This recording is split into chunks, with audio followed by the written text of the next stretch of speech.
اعوذ باللہ من الشیطان الرجیم بسم اللہ الرحمن الرحیم۔ سورۃ النجم مکی صورت ہے، 62 آیات پر مشتمل ہے۔ یہ وہ سورہ مبارکہ ہے کہ جس کی رسول اکرم صلی اللہ علیہ وسلم نے پوری کی پوری مشرکین کے سامنے تلاوت کی۔ قرآن کریم کے اندر 14 آیات وہ ہیں جنہیں آیات سجدہ کہا جاتا ہے، یعنی جب ان آیات کو پڑھا جائے یا انہیں سنا جائے تو پڑھنے والے پر بھی اور سننے والے پر بھی سجدہ کرنا لازم ہوتا ہے۔ ان میں سے ایک آیت وہ اس سورۃ نجم کے اندر ہے۔ آپ صلی اللہ علیہ وسلم ابتدائی دور کے اندر انفرادی دعوت دیا کرتے تھے، چھپ چھپ کے دعوت کا کام چلتا تھا، لیکن جس وقت سورۃ نجم نازل ہوئی تو آپ صلی اللہ علیہ وسلم نے کھڑے ہو کر اس سورہ مبارکہ کی تلاوت کی، اور اس مجمع میں مسلمان بھی تھے، مشرک بھی تھے، ماننے والے بھی تھے، نہ ماننے والے بھی، اور آپ نے اس انداز سے اس پوری سورہ مبارکہ کی تلاوت کی۔ ایسی اللہ کی تجلی کا نزول ہوا کہ جب سورت ختم ہوئی آپ نے سجدہ کیا، آپ کے ساتھ جتنے مسلمان تھے انہوں نے سجدہ کیا، یہاں تک کہ اس وقت جتنے کافر یہ سورہ مبارکہ سن رہے تھے وہ سارے کے سارے سجدے میں گر گئے۔ بعد میں انہیں احساس ہوا کہ ہم تو مخالفت کرتے رہے، ہم تو کہتے رہے کہ یہ قرآن نہ سنو، اور آج اس قرآن کو سن کے ہم سجدوں میں گر گئے، تو انہوں نے مختلف طرح کی باتیں بنانی شروع کر دی۔ تو یہ سورہ مبارکہ آپ صلی اللہ علیہ وسلم نے مشرکین کے سامنے سنی کہ وہ سن کر سب کے سب سجدے میں گر پڑے۔ اس اعتبار سے بھی بڑی اہم ہے کہ اس میں آپ صلی اللہ علیہ وسلم کے سفر معراج کا بھی ذکر مختلف انداز سے آیا ہے۔ فرمایا وَالنَّجْمِ إِذَا هَوَىٰ، قسم ہے ستارے کی جب وہ غائب ہونے لگے۔ ما ضل صاحبکم وما غوا، نہ تمہارے ساتھی بہکے ہیں اور نہ ہی وہ بٹکے ہیں۔ نجم عربی زبان میں کہا جاتا ہے ستارے کو، ثریا ستارے کو بھی کہا جاتا ہے، عام ستارے کو بھی کہا جاتا ہے۔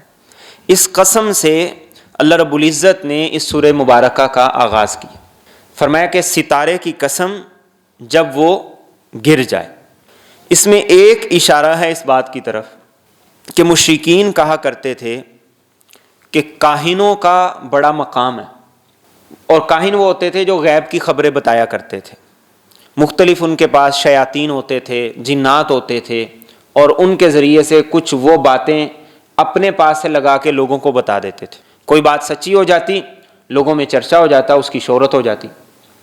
تو فرمایا وَالنَّجْمِ إِذَا هَوَىٰ، ستاروں سے تم اندازے لگا کے، ستاروں کے حساب لگا کے جو بھی باتیں کر رہے ہو یہ کوئی حقیقت نہیں رکھتی ہیں، اس لیے کہ ستارے اپنے طلوع اور غروب میں خود مختار نہیں ہیں، بلکہ وہ کسی کے حکم سے نکلتے ہیں، کسی کے حکم سے غروب ہوتے ہیں۔ اور ایک اشارہ ہے وَالنَّجْمِ إِذَا هَوَىٰ سے اس بات کی طرف کہ یہ قرآن کریم جو تمہیں سنایا جا رہا ہے یہ اللہ کا کلام ہے۔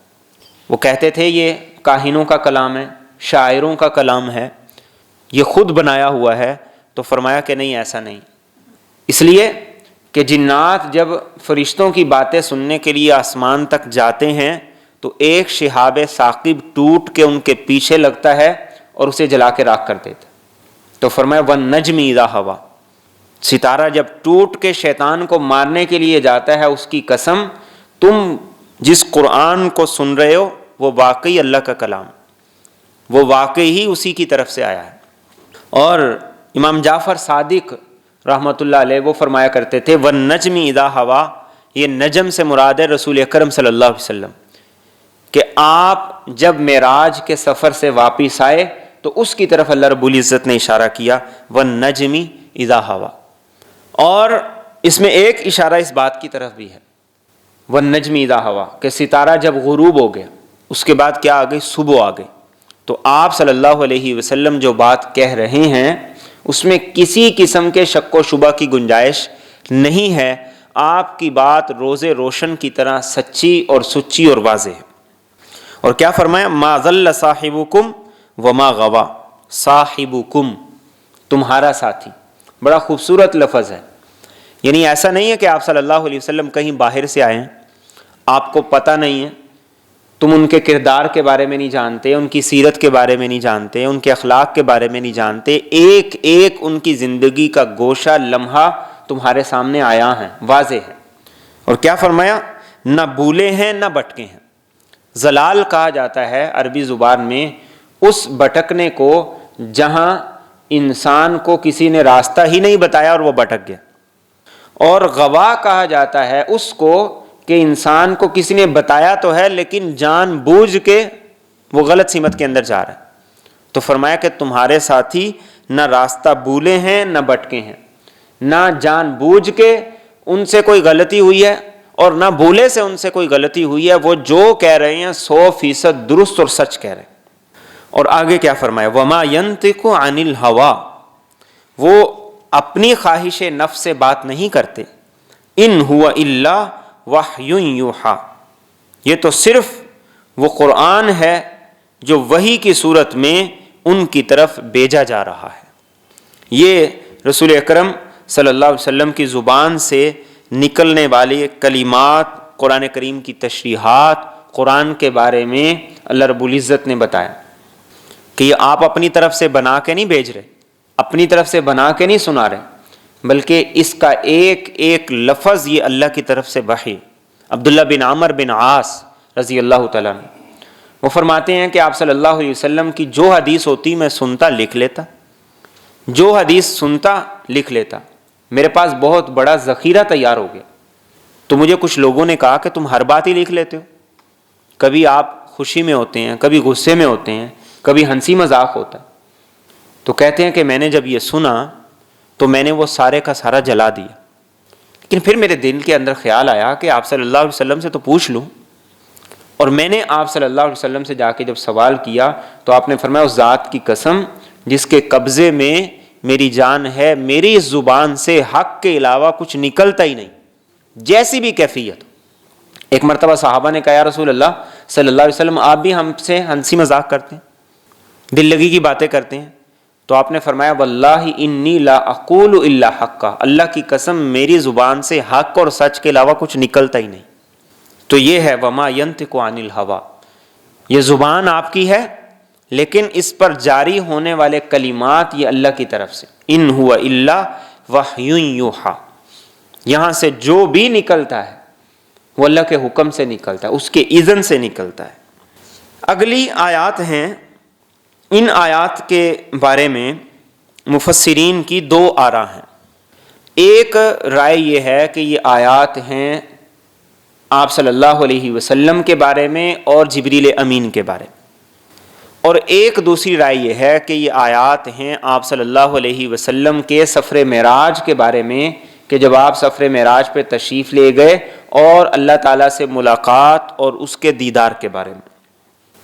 تو آیات کو دیکھیے، فرمایا علمہ شدید القویٰ، آپ کو سکھایا ہے اس نے جو نہایت قوت والا ہے، ذو مرہ طاقتور ہے، فاستویٰ پھر وہ پورے طریقے سے نظر آیا، وہو بالافق الاعلیٰ اور وہ آسمان کے اونچے کنارے میں تھا، ثم دنا پھر وہ قریب ہوا، فتدلی اور وہ اتر آیا، فکان قاب قوسین تو وہ دو کمانوں کے فاصلے پر تھا، او ادنا یا اس سے بھی کم، فاوحیٰ الی عبدہ تو اس نے اللہ کے بندے کی طرف بھیجا، ما اوحیٰ جو بھی بھیجا، ما کذب الفؤاد دل نے جھوٹ نہ جانا، ما رآ اس کو جو کچھ اس نے دیکھا،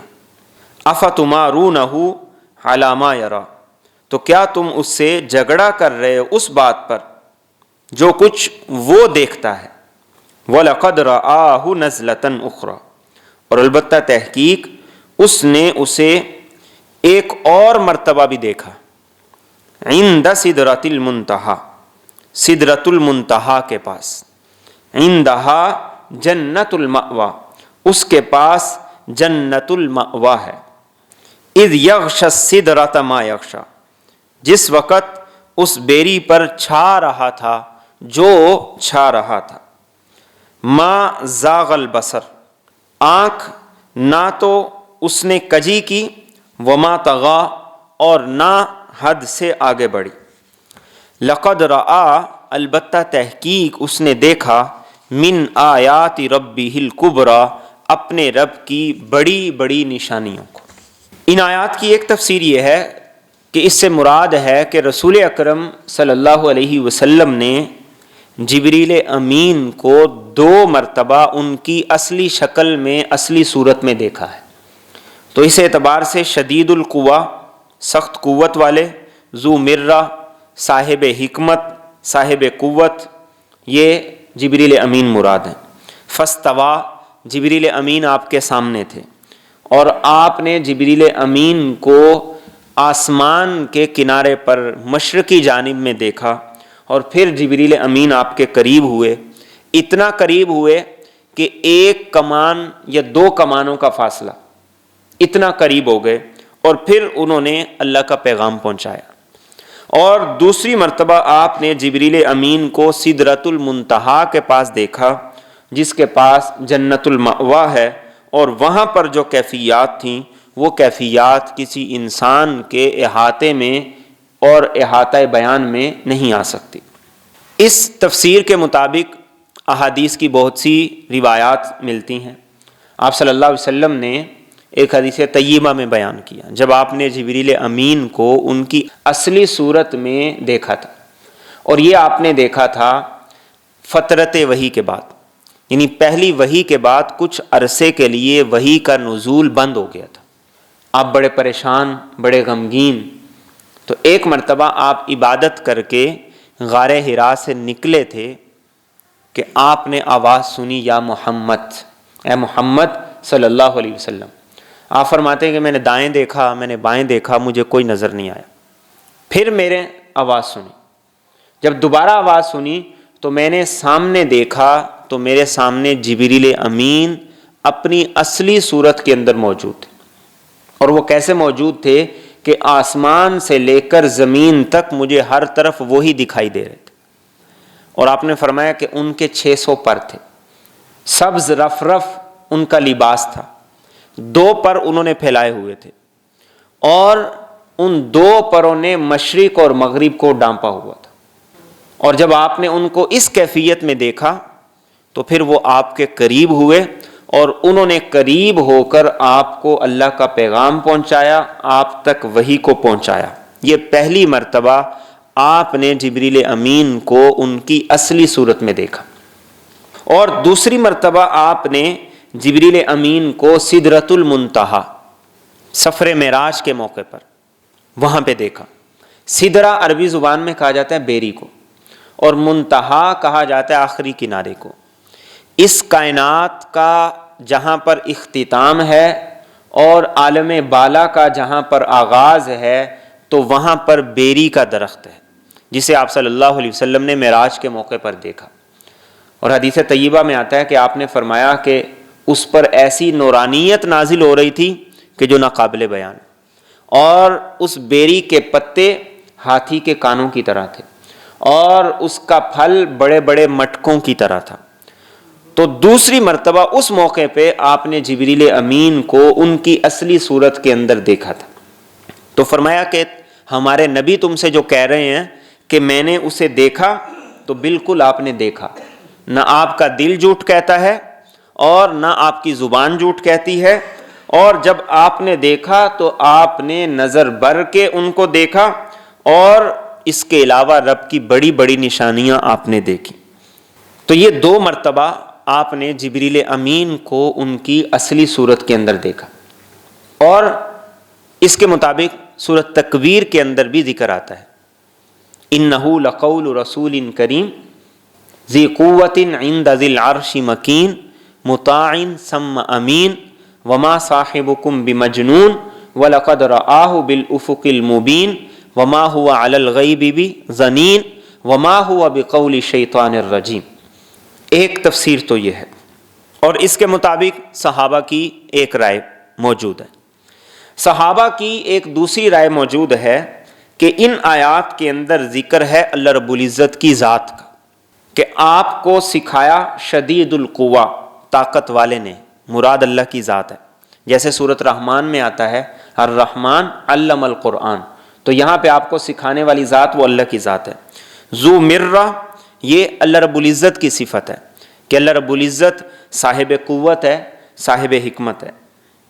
اور ثم دنا فتدلی، یہ آپ صلی اللہ علیہ وسلم جب معراج کے موقع پر 7ویں آسمان پر گئے، اور احادیث طیبہ سے ہمیں یہ معلوم ہوتا ہے کہ جبریل امین سدرۃ المنتہا پر آپ سے الگ ہو گئے تھے، اور حدیث طیبہ سے یہ معلوم ہوتا ہے آپ صلی اللہ علیہ وسلم نے ارشاد فرمایا کہ میں وہاں تک چلا گیا کہ جہاں میں نے لوح محفوظ پر قلم کے چلنے کی آواز کو سنا، یعنی جبریل امین اس سے بہت پیچھے رہ گئے، اور آپ کو اللہ رب العزت نے 50 نمازوں کا تحفہ دیا۔ پھر آپ وہ لے کر آئے، اور موسیٰ علیہ السلام کے کہنے پر آپ پھر دوبارہ اللہ کے پاس سفارش کے لیے گئے، اور وہ پھر 5 کر کے کم ہوتی ہوتی آخر میں 5 رہ گئی، اور پھر اللہ کی طرف سے یہ اعلان ہوا کہ آپ کی امت میں سے جو 5 نمازیں پڑھے گا اسے 50 نمازوں کا اجر ملے گا، اور جو 1 نیکی کرے گا اسے 10 کا اجر ملے گا۔ اور اس موقع پر آپ صلی اللہ علیہ وسلم کو جو ایک تحفہ دیا گیا وہ سورۃ بقرہ کی آخری 2 آیات تھیں جو تحفے کے طور پر آپ کو دی گئی، اور آپ نے ان 2 آیات کے بارے میں یہ ارشاد فرمایا کہ جو آدمی ان 2 آیات کو کسی بھی رات میں یقین کے ساتھ پڑھے گا، اللہ ہر چیز سے اس کی کفایت کریں گے، جو اس کی ضرورت ہوگی اللہ رب العزت اسے پوری کر دیں گے۔ یہ وہ تحفہ ہے جو اللہ رب العزت نے معراج کے موقع پہ رسول اکرم صلی اللہ علیہ وسلم کو عنایت کیا تھا۔ تو احادیث طیبہ سے معلوم ہوتا ہے، اور عبداللہ بن عباس رضی اللہ تعالیٰ عنہ انہوں نے واضح الفاظ میں یہ بات کہی کہ آپ صلی اللہ علیہ وسلم نے 2 مرتبہ اپنے رب کو اپنے دل کی آنکھوں سے دیکھا ہے۔ ابو ذر غفاری رضی اللہ تعالیٰ عنہ نے آپ سے سوال کیا تھا، آپ نے ارشاد فرمایا تھا کہ اللہ رب العزت کو میں نے دیکھا، وہ نور ہی نور تھا، نور کی کیفیت میں نے اپنے رب کو دیکھا، اس کا دیدار کیا ہے۔ امام احمد بن حنبل بھی اور حسن بصری رحمۃ اللہ علیہ، ان سب کی یہی رائے تھی کہ آپ صلی اللہ علیہ وسلم نے معراج کے موقع پر اللہ رب العزت کا دیدار کیا ہے، اللہ رب العزت سے آپ ہم کلام ہوئے۔ اور عبداللہ بن عباس نے ایک حدیث مبارکہ میں یہ نقل کیا کہ ابراہیم علیہ السلام کو اللہ نے خلیل بنایا، موسیٰ علیہ السلام کو کلیم بنایا، لیکن میرے اور آپ کے نبی کو اللہ رب العزت نے اپنا دیدار کرایا ہے، اپنی زیارت کرائی ہے۔ تو ان آیات کے اندر 2 مرتبہ جو ذکر ہے وہ ذکر ہے کہ آپ صلی اللہ علیہ وسلم نے اللہ رب العزت کا دیدار کیا 2 مرتبہ، اور پھر کتنا قرب تھا، فکان قاب قوسین او ادنا۔ عربوں کے ہاں جب 2 گروہوں کی صلح ہوتی تو وہ دونوں اپنی کمانیں ملا کے ساتھ کر لیا کرتے تھے، اور یہ اشارہ ہوتا تھا اس بات کا کہ آج کے بعد ہم نہیں لڑیں گے، ہم ایک ہیں۔ تو فکان قاب قوسین او ادنا، عربوں کے ہاں یہ تعبیر اختیار کی جاتی تھی جب بہت زیادہ قرب کو، بہت زیادہ قریبی کو بیان کرنا ہوتا تھا۔ اور فاوحا الی عبدہ ما اوحا، یہ الفاظ، یہ کلمات بھی اسی بات کی طرف اشارہ کرتے ہیں کہ اللہ رب العزت آپ سے مخاطب تھے، آپ سے ہم کلام تھے، اور اللہ رب العزت کی آپ نے زیارت کی۔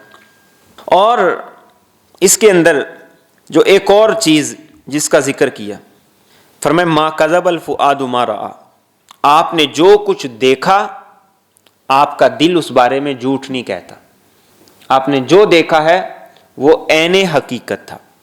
اور اس کے ساتھ ساتھ یہ بھی پتہ چلا کہ سدرۃ المنتہا کے پاس جنت ہے، اور سدرۃ المنتہا ہے 7ویں آسمان پر، تو اس کے پاس جنت ہے، جنت المأویٰ۔ اور ایک اور جو آپ کی خوبی بیان کی گئی، ما زاغ البصر وما طغیٰ، کہ سدرۃ المنتہا پر اللہ کے انوار اور تجلیات کا جو نزول آپ صلی اللہ علیہ وسلم نے دیکھا، تو فرمایا ایسا نہیں کہ آپ کی آنکھ اس کو دیکھ نہیں سکی، بلکہ آپ نے جی بھر کے اسے دیکھا بھی، اور فرمایا وما طغیٰ، کہ آپ نے پورے ادب کے ساتھ اس کو دیکھا، پورے ادب کے ساتھ اس کو دیکھا۔ عموماً انسان جب بہت زیادہ روشنی کو دیکھتا ہے تو اس کی آنکھیں چندی آ جاتی، یا کسی منظر کو وہ پہلی مرتبہ دیکھتا ہے تو انسان حیران ہو جاتا ہے، تو فرمایا رب نے جب ان کو یہ سارا کچھ دکھایا تو آپ کی نظر کسی اور طرف نہیں گئی، آپ نے اپنے رب کو دیکھا، اس کے انوار اور تجلیات کو دیکھا اور پھر اسے ادب اور سلیقے کے ساتھ دیکھا، اور فرمایا لقد رأى من آیات ربہ الکبریٰ، اپنے رب کی بڑی بڑی نشانیوں کو آپ نے دیکھا۔ اور یہ رب کی بڑی بڑی نشانیاں کون سی تھیں؟ جبریل امین آپ کو معراج کے موقع پر جب بلانے کے لیے آئے، براق لے کر آئے، انبیاء کی امامت کی، بیت المقدس کو دیکھا، جنت کا نظارہ کیا، جہنم کو دکھایا گیا، اور نیک لوگوں کا انجام کیا ہوگا وہ آپ کو دکھایا گیا، بدکار لوگوں کی سزا کیا ہوگی وہ آپ کو دکھایا گیا۔ یہ تفصیلی واقعات ہیں جو احادیث طیبہ سے ہمیں ملتے ہیں۔ تو فرمایا کہ آپ نے اپنے رب کی بڑی بڑی نشانیاں دیکھی۔ اور سورت بنی اسرائیل کے آغاز میں اللہ نے یہی فرمایا سبحان الذی اسریٰ بعبدہ لیلا من المسجد الحرام الی المسجد الاقصی الذی بارکنا حولہ لنریہ من آیاتنا، تاکہ ہم آپ کو اپنی نشانیاں دکھائیں۔ اور وہ نشانیاں اللہ رب العزت نے آپ صلی اللہ علیہ وسلم کو دکھائی۔ فرمایا افرأیتم، کیا بلا تم نے دیکھا، اللات والعزیٰ، لات اور عزیٰ کو، ومناۃ الثالثۃ الاخری، اور تیسرے منات کو کہ جو پچھلا ہے، الکم الذکر، کیا تمہارے لیے بیٹے ہوں، ولہ الانثیٰ، اور اس رب کے لیے بیٹیاں ہوں، تلک اذن قسمۃ ضیزیٰ، یہ اس صورت میں تو بہت ہی ناانصافی کی تقسیم ہے۔ یہ سورہ مبارکہ خاص طور پر جو غلط عقائد تھے، غلط تصورات تھے مشرکین کے، اور آج بھی اس سے ملتے جلتے تصورات معاشروں میں موجود ہیں، ان کی سختی سے نفی اور تردید کرتی ہے۔ گزشتہ آیات ان میں ایک تفسیر کے مطابق جبریل امین کی رسول اکرم صلی اللہ علیہ وسلم سے 2 مرتبہ ملاقات، جب آپ نے جبریل امین کو اصلی شکل میں دیکھا، اور دوسری رائے کے مطابق اللہ رب العزت سے آپ صلی اللہ علیہ وسلم کی ملاقات اور آپ کا کلام اور آپ کی گفتگو۔ اب اللہ رب العزت یہاں پر مشرکین کے جو بت تھے ان میں سے 3 بتوں کا نام لے کر ان کے عقائد کی تردید کر رہے ہیں، اور تردید کس انداز سے ہو رہی ہے کہ جس رب کی شان اتنی بڑی ہو، مقام اتنا بڑا ہو، جس کے قبضہ قدرت میں ساری کائنات ہو، بھلا یہ تمہارے ہاتھوں سے بنائے ہوئے بت یہ کیسے اس کے برابر ہو سکتے ہیں، اس کے ہم پلہ ہو سکتے ہیں، اس کی اولاد ہو سکتے ہیں، یہ کیسے ہو سکتا ہے؟ تو 3 بتوں کا ذکر کیا۔ پہلا ذکر کیا لات، یہ وہ بت تھا جو طائف کے علاقے کے اندر تھا، اور وہ لوگ اس کی دیوانہ وار پرستش کرتے تھے، یعنی اس حد تک وہ لوگ اس کے دیوانے تھے کہ جس وقت ابرہہ لشکر لے کر آیا تھا بیت اللہ پہ حملہ کرنے کے لیے، اور وہ طائف کے راستے سے جب گزرنے لگا تو ان لوگوں نے اسے یہ کہا کہ تم ہمارے اس بت کو کچھ نہ کہنا، ہم تمہیں اپنے بندے دیتے ہیں، وہ تمہیں خانہ کعبہ تک لے کے جائیں گے۔ اتنی زیادہ اس کی عبادت اور پرستش میں یہ لوگ آگے گئے ہوئے تھے۔ اور بنیادی طور پر یہ ایک آدمی ہی تھا جو حاجیوں کو ستو گول گول کے پلایا کرتا تھا۔ اس کی عقیدت اور احترام اس کے مرنے کے بعد بڑھتی بڑھتی یہاں تک آئی کہ لوگوں نے وہاں سجدے کرنے شروع کر دیے، اس کے نام پہ ذبح کرنا شروع کر دیا، قربانیاں کرنی شروع کر دی۔ تو یہ وہ بت تھا جس کا قرآن کریم نے سب سے پہلے ذکر کیا۔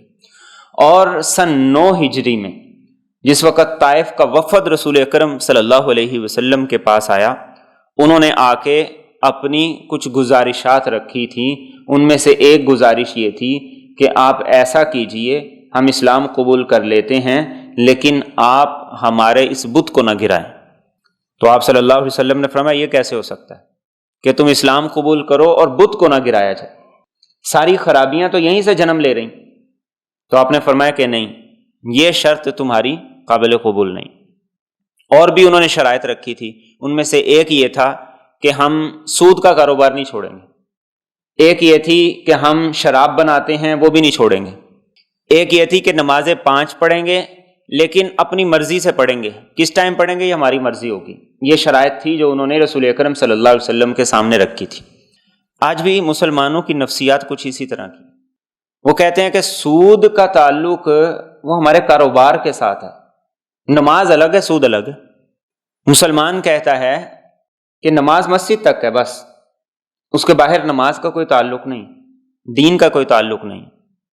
اور نمازوں کے معاملے میں بھی بہت سے لوگ کہتے ہیں جی 5 پوریاں کری دیاں نے، 5 پوریاں کری دیاں نے، وہ نہیں کٹ ہوندیاں، لیکن وہ کیسے پوری کرتے ہیں؟ کوئی وقت پہ پڑھ لی، کوئی بے وقت پڑھ لی، جس وقت جی چاہا پڑھ لی، کوئی جلدی پڑھ لی، کوئی لیٹ پڑھ لی۔ تو یہی باتیں تو وہ کر رہے تھے جو آج مسلمان کہہ رہے۔ تو سن 9 ہجری میں اللہ کے رسول صلی اللہ علیہ وسلم نے حضرت مغیرہ بن شعبہ تھے جو پہلے بھی سردار تھے، اور خالد بن ولید تھے، ان کو بھیجا تھا کہ جا کے یہ بت گرا دو۔ ان کے ساتھ اور لوگ بھی تھے۔ چنانچہ جب یہ لوگ بت گرانے کے لیے گئے تو لوگ اکٹھے ہو گئے، چونکہ ان کا تصور تھا یہ بہت بڑا بت ہے، بڑی مہان ہستی ہے، اس کو جس نے ہاتھ لگایا بس اس کی خیر نہیں۔ تو مغیرہ بن شعبہ رضی اللہ تعالیٰ عنہ نے خالد بن ولید سے کہا کہ آپ دیکھیں گے میں کرتا کیا ہوں۔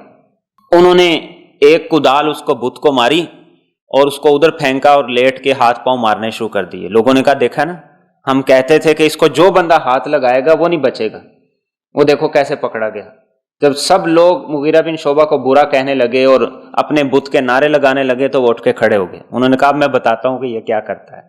اس کو گرایا اور پھر خالد بن ولید رضی اللہ تعالیٰ عنہ سے اجازت لے کر اس کی جو بنیادیں تھیں ان کو بھی گرا کے ختم کر دی۔ تو قرآن کریم نے اس کا ذکر کیا۔ دوسرا ذکر کیا عزا۔ عزا یہ وہ بت تھا جس کی خاص طور پہ قریش بڑی عبادت کیا کرتے تھے، اس کو بڑا مانا کرتے تھے۔ چنانچہ غزوہ احد کے موقع پر جب مسلمانوں کو شکست ہو گئی، ابو سفیان نے نعرہ لگایا تھا اعلو حبل، حبل کی جے ہو، حبل بلند ہو، تو اللہ کے رسول صلی اللہ علیہ وسلم نے صحابہ سے کہا تھا کہ تم جواب میں اللہ اکبر کا نعرہ لگاؤ، اللہ اعز و اجل کا نعرہ لگاؤ۔ تو اس نے پھر اگلا نعرہ یہ لگایا لنا العزا ولا عزا لکم، اس نے کہا ہمارے پاس تو عزا ہوتا ہے، تمہارے پاس تو وہ ہے نہیں۔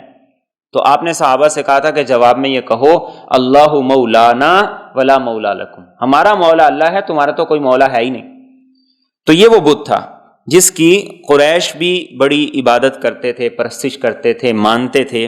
تو رسول اکرم صلی اللہ علیہ وسلم نے اس بت کو بھی پاش کروا دیا تھا، اور اس کو توڑنے کے لیے آپ نے بھیجا تھا خالد بن ولید رضی اللہ تعالیٰ عنہ کو۔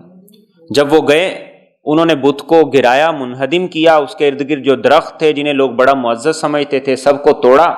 توڑ کے جب وہ واپس آ گئے تو آپ نے کہا بت توڑ دیا؟ انہوں نے کہا توڑ دیا۔ درخت اکھاڑ دیے؟ تو آپ نے کہا کہ نہیں، ابھی وہ ختم نہیں ہوا، تم دوبارہ جاؤ۔ چنانچہ خالد بن ولید رضی اللہ تعالیٰ عنہ دوبارہ گئے، اور دوبارہ جا کے انہوں نے دیکھا کہ وہاں پر ایک عورت جس کے لمبے لمبے بکھرے ہوئے بال تھے، تو اس عورت کو جب انہوں نے دیکھا تو انہوں نے جا کے اس کو پکڑا اور اس کو قتل کر دیا۔ تو خالد بن ولید رضی اللہ تعالیٰ عنہ جب واپس آئے تو آپ نے فرمایا کہ اب وہ اصل جو شیطان اس کے اندر عورت تھی، لوگ اس کی عبادت و پرستش کرتے تھے جس کو تم نے قتل کیا۔ اگلا بت تھا منات۔ منات یہ وہ بت تھا جس کی جو مدینہ کے لوگ تھے نا، اوس اور خزرج کے لوگ، یہ عبادت کیا کرتے تھے۔ تو آپ صلی اللہ علیہ وسلم نے، ایک روایت میں آتا ہے ابو سفیان رضی اللہ تعالیٰ عنہ کو، ایک روایت میں آتا ہے کہ حضرت علی المرتضیٰ رضی اللہ تعالیٰ عنہ کو آپ نے بھیجا تھا اور انہوں نے جا کے اسے گرا دیا تھا۔ تو آپ نے ان بتوں کو، اس کے علاوہ اور بھی جو خانہ کعبہ کے اندر بت تھے وہ آپ نے 360 بت گرائے، اور اس کے علاوہ جو ارد گرد کے علاقوں میں بت تھے وہ سارے آپ نے ختم کروائے۔ تو قرآن کریم نے یہاں انہی کا ذکر کیا کہ لات، عزا، منات یہ بھلا اللہ کے ہمسر ہو سکتے ہیں، اللہ کی بیٹیاں ہو سکتی ہیں؟ اور پھر انہی سے سوال کیا یہ کیسے ہو سکتا ہے کہ تم اپنے لیے تو بیٹے پسند کرتے ہو، اور کسی کے اگر بیٹی پیدا ہو جائے وہ اسے زندہ درگور کر دیتا ہے، لوگوں سے منہ چھپائے پھرتا ہے، لوگوں کو بتاتا نہیں ہے، اور کہتے ہو کہ اللہ کی بیٹیاں ہیں؟ فرمایا یہ تو بڑی ناانصافی کی تقسیم۔ اگلی بات فرمائی ان ہی الا اسماء، یہ تو صرف چند نام ہیں، سمیتموہا انتم و آباؤکم، جو تم نے گڑھ لیے ہیں اور تمہارے آباء و اجداد نے، ما انزل اللہ بہا من سلطان، ان کے بارے میں اللہ نے کوئی دلیل نہیں اتاری، ان یتبعون الا الظن، یہ لوگ تو صرف اور صرف محض گمان کی پیروی کر رہے ہیں، وما تہوی الانفس، اور خواہشات نفس کے پیچھے چل رہے ہیں، وَلَقَدْ جَاءَهُمْ مِن رَبِّهِمُ الْهُدَىٰ، اور البتہ تحقیق ان کے پاس ان کے رب کی طرف سے ہدایت آ چکی ہے۔ ام للانسان ما تمنا، کیا انسان کو وہ مل جاتا ہے جس کی وہ تمنا کرے، فللہ الآخرۃ والأولیٰ، تو اللہ ہی کے قبضہ قدرت میں ہے آخرت بھی اور دنیا بھی۔ اب یہاں پر ذکر کیا جا رہا ہے کہ یہ جتنے بھی تم نے نام رکھے ہیں بتوں کے، اور جو جو ان کو ذمہ داریاں دی ہیں، یہ تم نے گڑھی ہیں، یہ تم نے خود نام بھی رکھ لیے، ذمہ داریاں بھی مقرر کر دی، اور یہ کہہ دیا کہ فلاں بت ہے اس سے یہ کام ہوتا ہے، فلاں جو ہے وہاں چلے جاؤ تو وہاں یہ ہوتا ہے۔ اور اس طرح کے تصورات آج ہندوؤں میں بھی ہیں اور مسلمانوں کے اندر بھی موجود ہیں، کہ بعض یہ سوچتے ہیں کہ اگر اولاد کے لیے جانا نا تو خاص طور پہ وہ جو دربار ہے نا وہاں پہ جاؤ، کوئی گم ہو گیا نا تو وہ جو دربار ہے نا وہاں پہ جاؤ، اور کسی اور مقصد کے لیے جانا ہے تو فلاں جو دربار ہے وہاں پہ جاؤ۔ تو فرمایا تم نے یہ ساری چیزیں مقرر کر لی کہ یہاں سے یہ ہوتا ہے، یہاں سے یہ ہوتا ہے، یہاں سے یہ ہوتا ہے، کوئی دلیل نہیں اس کی۔ ان یتبعون الا الظن، گمان، اندازے، خیالات، تصورات خود ہی تم نے گڑھ گڑھ کے یہ سٹوریاں بنا بنا کے معاشرے کے اندر پھیلا دی، اور اس طریقے سے یہ چیزیں چل پڑیں۔ اور آگے کیا فرمائے، رب نے ہدایت دے دی، اس نے واضح پیغام دے دیا کہ جو کچھ ہے وہ اسی رب کے قبضہ قدرت میں ہے۔ اور درمیان میں بڑی خوبصورت بات کی، ام للانسان ما تمنا، فرمایا ایسا نہیں ہوتا انسان جو دنیا میں سوچ لے، جس چیز کی خواہش کرے وہ اسے مل جائے۔ تم نے اگر یہ سارے عقائد گڑھ لیے ہیں، یہ ساری چیزیں بنا لی ہیں، تو ایسا بالکل نہیں ہو سکتا کہ وہ سب کچھ ویسا ہی ہو جیسے تم چاہتے ہو، بلکہ دنیا اور آخرت دونوں کے تمام اختیارات وہ اللہ کے ہاتھ میں، وہ جو چاہے گا فیصلہ کرے گا، اور جو فیصلہ ہے وہ اس کا عدل، انصاف اور قانون کے مطابق ہوگا، اس کے خلاف نہیں ہوگا۔ اور جیسے مشرکین کے ہاں ایک یہ تصور چلا کرتا تھا بت بنانے کا، مورتیاں بنانے کا، آج بھی دنیا میں کئی جگہ پر مختلف چوکوں میں، چوراہوں میں مختلف شخصیات کے بت وہ بنا بنا کے لگائے جاتے ہیں، کسی کو فلاں نام سے، کسی کو فلاں نام سے۔ تو قرآن کریم نے ان ساری چیزوں کی سختی سے تردید کی ہے۔ کیوں تردید کی ہے؟ ایک وقت کے اندر تو وہ چیز شاید اس کے اندر کوئی مثبت پہلو نظر آئے، لیکن وقت کے ساتھ ساتھ وہ چیزیں اتنا بگڑ جاتی ہیں کہ جو لوگوں کے عقائد کو، نظریات کو، افکار اور خیالات کو تباہ و برباد کر کے رکھتے تھے، وہ ان ساری چیزوں سے لوگوں کو دور کر دیتی، ہٹا دیتی۔ ہم اپنے معاشرے میں جائزہ لیں تو ہمیں یہ چیز نظر آئے گی۔ ہمارے معاشرے میں سب سے زیادہ زور وہ دیا گیا بزرگوں کی کرامات کی طرف۔ بزرگوں کی کرامات حق ہیں، ہمارا یہ عقیدہ ہے، بزرگ ان کے کرامات ہوتی ہیں، اور اللہ رب العزت نے مختلف ادوار میں مختلف طرح سے بزرگوں کی کرامات کو ظاہر کیا ہے، اور اس کے معاشرے پر، لوگوں پر بڑے اثرات ہوئے، خاص طور پہ ہمارے بر صغیر کے اندر۔ لیکن ہم نے صرف انہی کو بیان کر کر کے ایک ایسا دین نیا بنا دیا ہے کہ جس کے اندر عمل کی بات نہیں ہوتی، سٹوریاں تو بہت سی ہوتی ہیں، عمل کی بات نہیں ہوتی، اور جس کی کرامت نہ ہو اس کو بزرگ بھی نہیں سمجھا جاتا۔ اس لیے ضرورت پڑ گئی کہ جو خود کو بزرگ کہلوانا چاہتا ہے وہ 4 سٹوریاں بھی اپنی ساتھ سنائے اور اس کے چیلے چمچے گڑھ کے لوگوں کو سنائے، یہ ضرورت پڑ گئی۔ حالانکہ صحابہ کرام رضی اللہ تعالیٰ عنہم اجمعین سے بڑا کوئی آدمی ولی نہیں ہو سکتا، لیکن صحابہ میں سے بھی بعض صحابات کی کرامات تھیں، بعض صحابہ سے کرامات کا ظہور ہوا، باقیوں سے تو کرامت کا ظہور ہی نہیں ہوا، تو کیا مطلب وہ ولی نہیں تھے؟ دین کے اندر اصل چیز وہ کرامت نہیں ہے، دین کے اندر اصل چیز ہے استقامت، دین پر ثابت قدمی، دین پر ڈٹے رہنا، دین پر جمے رہنا، یہ اصل بنیاد ہے جس پر محنت نہیں ہوئی۔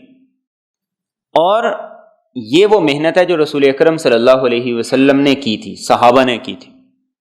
کسی کے ہاتھ سے کرامت کا ظہور ہو جانا، اس سے زیادہ اہم یہ ہے کہ یہ دیکھا جائے کہ وہ آدمی سنت کا پیروکار ہے یا نہیں۔ امام شافعی رحمۃ اللہ علیہ سے ان کے کسی شاگرد نے کہا تھا ہم نے تو آپ کی کوئی کرامت نہیں دیکھی، تو آپ نے اس سے سوال کیا کہ یہ بتاؤ کبھی میری زندگی میں کوئی کام ایسا دیکھا جو سنت کے خلاف ہو؟ تو اس نے کہا ایسا تو نہیں۔ تو آپ نے فرمایا کہ اس سے بڑی پھر کرامت اور کیا ہو، اس سے بڑی کرامت کیا ہو؟ آج نہ ظاہری حلیہ ہے، نہ سنت کی اتباع ہے، نہ آپ صلی اللہ علیہ وسلم کا جو مقصد بعثت ہے اس پہ کوئی محنت ہے، صرف مارکیٹنگ ہے بس، اور اس کو ہم نے دین کا نام دے دی۔ تو قرآن کریم نے ان آیات میں یہی کہا یہ سب تمہاری بنائی ہوئی چیزیں ہیں۔ اللہ رب العزت کو کیا مطلوب ہے؟ ایک ایسا مسلمان جو 100% اپنے نبی کے سانچے میں ڈلا ہوا ہو، یہ مطلوب ہے۔ اور اولیاء کرام اسی بات کی محنت کیا کرتے تھے۔ ان کی محنت یہ ہوتی تھی۔ خانقاہ کس لیے ہوتی تھی؟ خانقاہ ہوتی تھی جیسے ہاسپٹل ہوتا ہے، لوگ وہاں جا کے ایڈمٹ ہو جایا کرتے تھے، وہاں صبح تہجد ہوا کرتی تھی، پھر معمولات ہوا کرتے تھے، پھر اذکار ہوا کرتے تھے، پھر وہاں تعلیم ہوا کرتی تھی، اور پھر مختلف انداز سے اصلاح ہوا کرتی تھی۔ یہ تھا خانقاہ کا تصور۔ خانقاہ کا تصور وہ نہیں تھا جو آج ہمارے معاشرے کے اندر آ گیا کہ یہاں عرس ہو رہا ہے، ایک دن بلوں کی لڑائی، ایک دن کتوں کی لڑائی، ایک دن ریچھوں کی لڑائی، اور بنگ بھی چل رہی ہے اور بنگ والے پکوڑے بھی چل رہے ہیں، یہ سارے کام چل رہے ہیں۔ یہ کون سا دین ہے؟ یہ کون سا دین ہے؟ اور کس نام پہ ہو رہا ہے؟ دین کے نام پہ ہو رہا ہے۔ یہ سارے کا سارا بگاڑ کس نام سے؟ دین کے نام سے۔ تو قرآن کریم نے ان آیات میں بالکل اسی سوچ کی نفی کی ہے۔ فرمایا سب تمہارے بنائے ہوئے، تمہارے گڑے ہوئے۔ اللہ رب العزت کی ذات، اس کا دین، اس کی بنائی ہوئی ہدایات، تعلیمات، وہ سب تمہارے سامنے بالکل کھلی اور واضح ہیں۔ اور آگے فرمایا وَكَمْ مِن مَلَكٍ فِي السَّمَاوَاتِ، اور کتنے ہی فرشتے ہیں آسمانوں میں، لَا تُغْنِي شَفَاعَتُهُمْ شَيْئًا، ان کی سفارش کچھ بھی فائدہ نہیں دے گی، إِلَّا مِن بَعْدِ أَن يَأْذَنَ اللَّهُ، مگر اس کے بعد کہ اللہ اجازت دے، لِمَن يَشَاءُ، جس کے لیے چاہے، وَيَرْضَى، اور وہ پسند کرے۔ یہ کہتے تھے کہ یہ ہمارے بت ہمارے کام آئیں گے، انہوں نے ہمیں چھڑا لینا ہے، انہوں نے ہماری سفارش کر دینی ہے۔ تو اللہ فرماتے ہیں کہ جبریل امین جیسے فرشتے جب اللہ کا حکم آتا ہے تو وہ تھر تھر کانپنے لگتے ہیں، جب اس کا امر آتا ہے تو وہ تھر تھر کانپنے لگتے ہیں۔ تو فرمایا وہ بھی اللہ کی مرضی کے بغیر کسی کی سفارش نہیں کر سکیں گے۔ تو یہ تمہارے بت، یہ تمہاری دیویاں، مورتیاں، یہ کیا کریں گے؟ اور فرمایا ان الذین لا یؤمنون بالآخرہ، یقیناً وہ لوگ جو آخرت پر ایمان نہیں رکھتے، لیسمون الملائکہ، البتہ وہ نام رکھتے ہیں فرشتوں کے، تسمیۃ الانثیٰ، عورتوں جیسے نام۔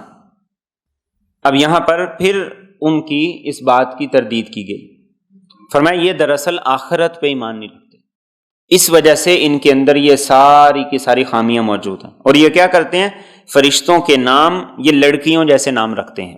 اب یہ لات اور عزا، منات، یہ تینوں عربی میں مؤنث کے الفاظ ہیں۔ تو وہ جتنے بھی بت تھے ان کے عموماً وہ نام، وہ لڑکیوں جیسے نام رکھا کرتے تھے، اور انہوں نے فرشتوں کی بھی مورتیاں بنائی ہوئی تھی اور ان کے بھی نام رکھے ہوئے تھے۔ فرمایا اصل بات یہ کہ ان کو آخرت کے بارے میں کوئی علم ہی نہیں اور نہ ہی آخرت کو مانتے۔ اور فرمایا وَمَا لَهُم بِهِ عِلْم، انہیں اس بارے میں کچھ علم نہیں۔ إِن يَتَّبِعُونَ إِلَّا الظَّنَّ، یہ تو صرف اور صرف گمان کی پیروی کر رہے ہیں۔ وَإِنَّ الظَّنَّ لَا يُغْنِي مِنَ الْحَقِّ شَيْئًا، اور گمان یقین کے مقابلے میں کچھ کام نہیں آتا۔ یعنی ایک طرف ہے قرآن، رسول اکرم صلی اللہ علیہ وسلم کی تعلیمات، اور دوسری طرف ہیں ان کے اندازے، ان کی سٹوریاں اور ان کی بنائی ہوئی باتیں جن کی کوئی دلیل موجود نہیں۔ تو فرمایا کہ اللہ کے رسول صلی اللہ علیہ وسلم تمہیں کیا دے رہے ہیں؟ علم دے رہے ہیں، وحی کا علم دے رہے ہیں۔ وہ کیا دے رہے ہیں جو اس سورہ مبارکہ میں فرمایا ان ہوا الا وحی یوحی، جو بھی آپ کی زبان سے نکل رہا ہے وہ اللہ کے حکم سے نکل رہا ہے، آپ اپنی مرضی سے نہیں بول رہے۔ اور اس کے مقابلے میں تم نے خود یہ چیزیں بنا کر لوگوں کے اندر مشہور کر دی کہ یہ ایسا ہے، یہ ویسا ہے، اور یہاں سے یہ فائدہ، یہاں سے یہ فائدہ، تو یہ صرف تمہارے انداز ہیں۔ اور آگے فرمایا فَأَعْرِضْ عَمَّن تَوَلَّىٰ عَن ذِكْرِنَا، تو آپ منہ پھیر لیجئے اس سے جس نے منہ پھیر لیا ہماری نصیحت سے، وَلَمْ يُرِدْ إِلَّا الْحَيَاةَ الدُّنْيَا، اور اس نے صرف دنیاوی زندگی کا ہی ارادہ کی۔ ذَلِكَ مَبْلَغُهُمْ مِنَ الْعِلْمِ، یہ ان کے علم کی رسائی ہے۔ إِنَّ رَبَّكَ هُوَ أَعْلَمُ، یقیناً تیرا رب وہ خوب جانتا ہے، بِمَنْ ضَلَّ عَنْ سَبِيلِهِ، اس کو جو اس کے راستے سے گمراہ ہوا، وَهُوَ أَعْلَمُ بِمَنِ اهْتَدَىٰ، اور وہ خوب جانتا ہے اسے جو راہ ہدایت پر ہے۔ ابھی آپ صلی اللہ علیہ وسلم کو تسلی ہے کہ آپ ان کے پیچھے اتنا مارا نہ پھریں، آپ ان کے غم میں اپنی جان کو اتنا نہ کھپائیں۔ کیوں؟ فرمایا ایک وجہ ہی تو یہ، انہوں نے ہماری اس نصیحت سے، اس قرآن سے اعراض کر لیا، منہ پھیر لی۔ اب جس نے منہ پھیر لیا ہے، اب اس کو کیسے سمجھایا جا سکتا؟ جو سمجھنا ہی نہیں چاہتا اس کو کیسے سمجھایا جا سکتا ہے؟ اور دوسری بات فرمائی وَلَمْ يُرِدْ إِلَّا الْحَيَاةَ الدُّنْيَا، ان کا مقصد، سوچ، فکر، گفتگو، بات چیت، اس کا اینڈ اور اس کی انتہا ہے دنیا، بس۔ ان کو اس سے آگے کسی چیز سے کوئی غرض نہیں۔ کھانے کو اچھا مل جائے، پہننے کو اچھا مل جائے، اور عیش و عشرت ہو، مرضی ہو، خواہشات کی پیروی اور اتباع ہو، فرمایا بس۔ ان کے علم کی اس سے آگے ہے ہی نہیں، سوچ ہی نہیں ہے ان کی، اس سے آگے سوچ ہی نہیں۔ اور اللہ کے رسول صلی اللہ علیہ وسلم یہ دعا کیا کرتے تھے، اللہم لا تجعل الدنیا اکبر ہمنا ولا مبلغ علمنا، اے اللہ دنیا کو ہمارا سب سے بڑا غم نہ بنانا، دنیا کو ہمارے علم کی انتہا نہ بنانا، کہ انسان کو اس کے علاوہ کسی چیز کا دنیا میں خیال ہی نہ ہو، کہ ماں باپ بھی ہیں، رشتہ دار بھی ہیں، اولاد بھی ہے، پھر ان کی ذمہ داریاں بھی ہیں، پڑوسی بھی ہیں، دوست بھی ہیں، یعنی انسان کو صرف پیسے سے غرض ہو، اس کو اس کے علاوہ کسی چیز سے غرض نہ ہو۔ آج کتنی مثالیں ایسی میرے اور آپ کے سامنے کہ اللہ رب العزت نے کسی کو دولت دی، پیسہ دیا، اس نے نہ ماں باپ کا حق ادا کیا، نہ رشتہ داروں کا حق ادا کیا، نہ بہن بھائیوں کا حق ادا کیا، اس نے کسی کی طرف مڑ کے نہیں دیکھا۔ تو فرمایا کہ ان کا مقصد صرف اور صرف دنیا ہے۔ دنیا جس کو اللہ نے دی ہے تو اس کے ساتھ پھر کچھ ذمہ داریاں بھی اضافی طور پہ اس کو دی ہیں۔ پھر اس کی ذمہ داری ہے کہ وہ اپنے حقوق مال کے بھی ادا کریں اور رشتہ داروں کے بھی ادا کریں، اور جس سے متعلق جو حقوق ہے وہ ان کو ادا کریں۔ اور فرمایا اللہ کو بڑی اچھی طرح پتہ ہے ہدایت پر کون ہے اور گمراہی پر کون ہے، اللہ رب العزت ان چیزوں سے اچھی طرح واقف ہے۔ اور فرمایا وَلِلَّهِ مَا فِي السَّمَاوَاتِ وَمَا فِي الْأَرْضِ، اور اللہ ہی کے قبضے میں ہے جو کچھ آسمانوں میں ہے اور جو کچھ زمین میں ہے۔ لِيَجْزِيَ الَّذِينَ أَسَاءُوا، تاکہ وہ بدلہ دیں ان لوگوں کو جنہوں نے برا کیا، بِمَا عَمِلُوا، اس کے مطابق جو انہوں نے عمل کیا، وَيَجْزِيَ الَّذِينَ أَحْسَنُوا، اور وہ بدلہ دے ان کو جنہوں نے نیکی کی، بِالْحُسْنَىٰ، اچھائی کے ساتھ۔ کائنات پہ اللہ رب العزت کا قبضہ، کنٹرول اور اختیار ہے، اس میں کوئی اور اس کے ساتھ شامل نہیں۔ اور جب اس کے ساتھ کوئی اور شامل نہیں ہے تو یہ کیسے ممکن ہے کہ کوئی اس سے کسی مجرم کو چھڑا لے؟ یہ کیسے ممکن ہے کہ کوئی نااہل اس کے ہاں جا کے اہل بن جائے؟ فرمایا ایسا نہیں ہوگا، جس نے جو کیا ہے اس کا بدلہ وہ اللہ کے ہاں جا کے پائے گا، اچھے کو اچھا، برے کو برا۔ اور فرمایا الذین یجتنبون، وہ لوگ جو کہ بچتے ہیں، کبائر الاسم، بڑے بڑے گناہوں سے، والفواحش، اور بے حیائی سے، الا اللمم، مگر کچھ آلودگی، ان ربک واسع المغفرہ، یقیناً تیرا رب بڑی وسیع بخشش والا ہے۔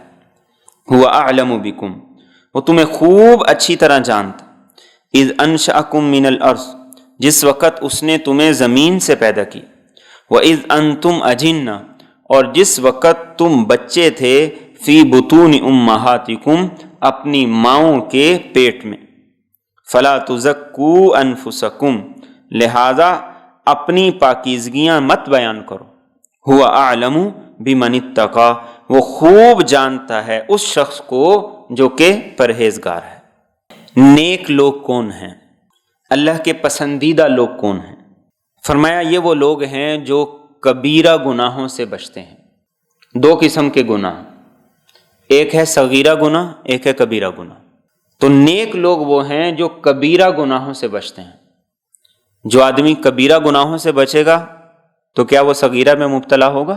نہیں، وہ چھوٹے گناہوں سے بھی بچنے کی ہر ممکن کوشش کرے گا۔ قرآن کریم نے مختلف جگہوں پر اس چیز کا ذکر کیا کہ نیک آدمی کی صفت یہ ہے کہ وہ کبیرہ گناہوں سے خود کو بچاتا ہے، بڑے بڑے جرائم کا ارتکاب نہیں کرتا۔ اور کبیرہ گناہ کون سے ہیں؟ کبیرہ گناہ وہ گناہ ہیں جن کی رسول اکرم صلی اللہ علیہ وسلم نے وعید بیان کی، یا جس کے کرنے والے پر آپ نے لعنت کی، یا جس کے کرنے والے کو عذاب کا حقدار ٹھہرایا، یا وہ گناہ جس پر اللہ رب العزت نے قرآن کریم میں عذاب کی وعید بیان کی ہے، یہ کبیرہ گناہ۔ اور آپ نے مختلف احادیث میں مختلف کبیرہ گناہوں کا ذکر بھی کیا۔ آپ نے ایک حدیث میں فرمایا اجتنبوا السبع الموبقات، 7 وہ بڑے بڑے گناہ جو انسان کو تباہ کرتے ہیں، ان سے بچو۔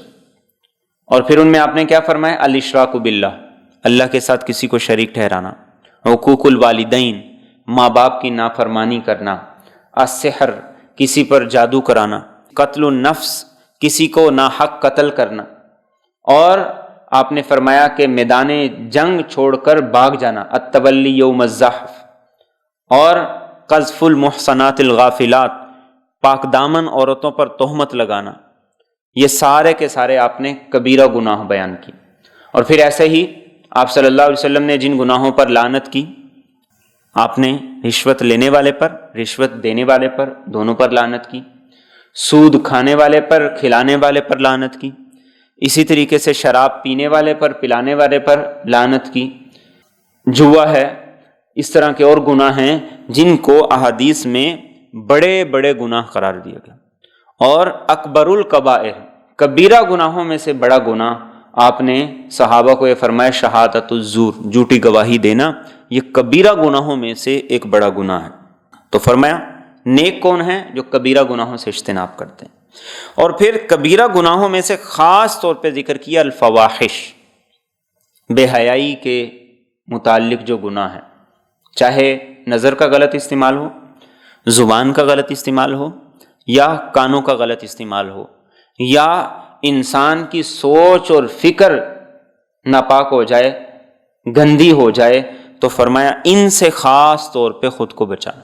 یہ چیزیں بڑی جلدی معاشرے کو بھی برباد کرتی ہیں اور انسان کو رب سے دور تر کرتی چلی جاتی۔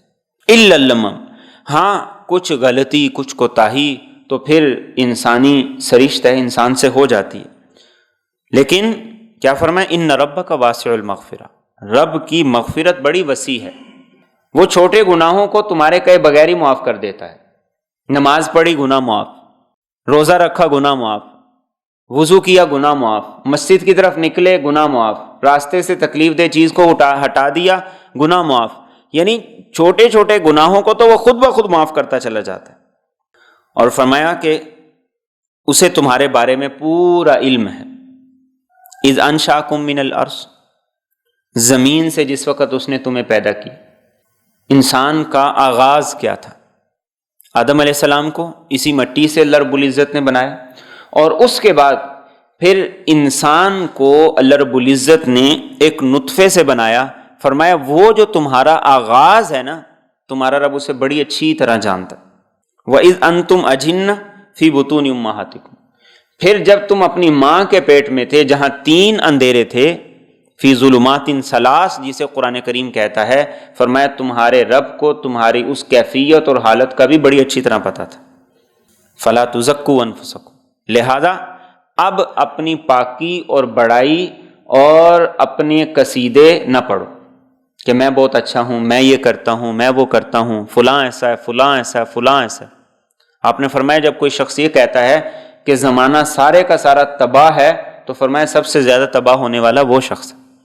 فرمایا تمہارا رب تمہیں خوب اچھی طرح جانتا ہے، تو جس کو تمہارے بارے میں اتنا زیادہ گہرائی کے ساتھ علم ہے، تو فرمایا اسے یہ بھی پتا ہے کہ کون کتنا تقوی والا ہے، کون کتنا پرہیزگار ہے، کون کتنا گناہوں سے بچ رہا ہے۔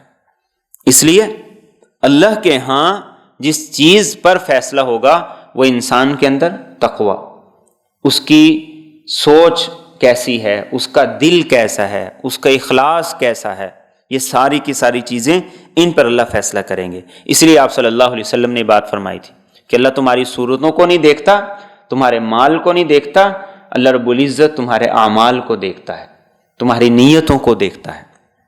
اگلی آیات ہیں، ان آیات کا ایک مصداق وہ خالد بن ولید رضی اللہ تعالیٰ عنہ کے جو والد تھے، ولید بن مغیرہ، ان کے بارے میں یہ آیات ہیں کہ رسول اکرم صلی اللہ علیہ وسلم کے پاس آئے، آپ سے قرآن کو سنا، بہت زیادہ متاثر ہوئے۔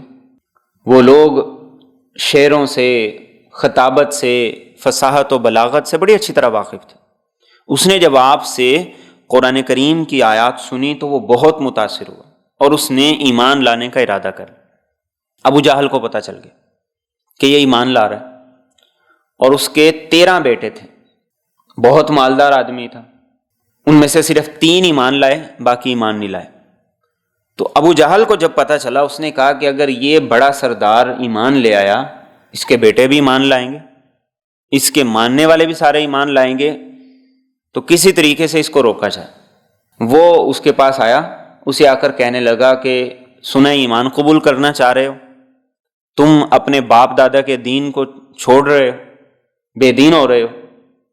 اس نے کہا بالکل، میں نے آپ صلی اللہ علیہ وسلم سے ایسا کلام سنا ہے جو نہ شعر و شاعری ہے، نہ جادو ہے، نہ کہانت ہے، وہ انسانوں جیسا کلام ہی نہیں۔ اس کے اندر جو مٹھاس ہے، شرینی اور حلاوت ہے، وہ کسی انسان کے کلام کی نہیں ہو سکتی۔